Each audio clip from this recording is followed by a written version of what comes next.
This is television for the Isles of Scilly, brought to you with Worldwide Financial Planning, Truro and Penwith College, and the Scilly Lottery. From Radio Scilly, this is scillytv.com.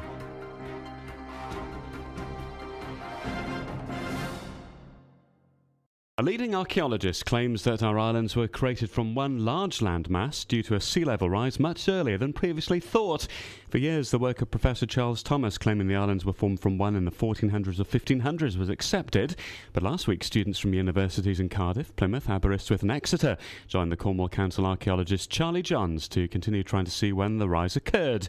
They've been taking peat deposits at extreme low tides and looking at the organic matter in soil accumulated deep down. That will show when the land was inundated with water. But by analysing it, we can gain an idea of what the environment of Scilly was like in the past, and also tell, for instance, whether it was a salt marsh type deposit or a fresh water deposit, which is a good indicator of sea level rise.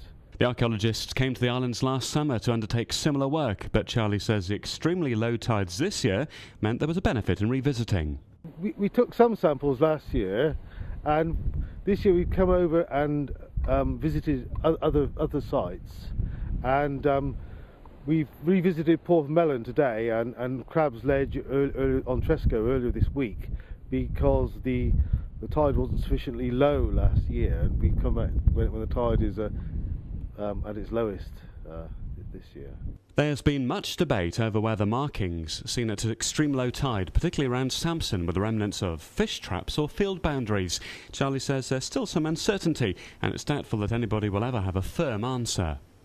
I think on the balance that they're probably boundary markings rather than fish traps, although I think that also that some of them might actually be fish traps. In particular, I'm thinking of one on Tiern, which looks like it might actually be a fish trap rather than a submerged field boundary.